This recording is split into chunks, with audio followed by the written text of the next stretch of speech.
Nikola Motor Company announced that it will unveil the 2 and 3 trucks in all-electric and hydrogen configurators in mid-April at the Nikola World 2019 in Scottsdale, Arizona. Imagen reports that the event will see the hydrogen version of the Nikola 2 in action, while a prototype of the Nikola 3 will be on stationary display.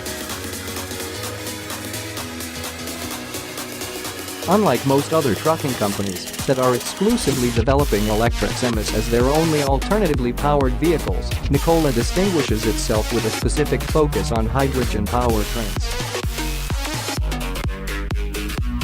According to the company, hydrogen is best for long-haul drives, while electric semi-trucks will prove better for inner cities and non-weight-sensitive applications.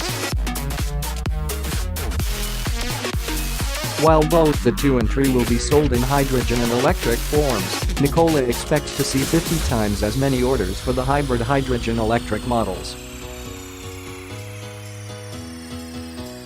The eye-catching Nikola 3 was unveiled online back in November 2018, and in its various configurations, power varies between 500 horsepower and 1,000 horsepower, and a range between 310-745 miles, 501,000 kilometers.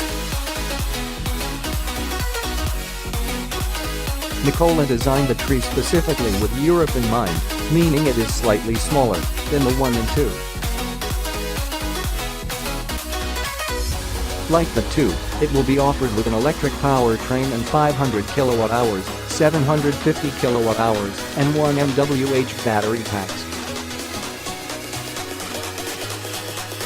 The 2 new trucks will also feature advanced semi-autonomous tech. Moreover, according to Nikola Chief Executive Trevor Milton, the 3 may soon be offered with a Level 5, fully autonomous driving system. Nikola intends on opening more than 700 hydrogen refueling stations across the United States and Canada by 2028.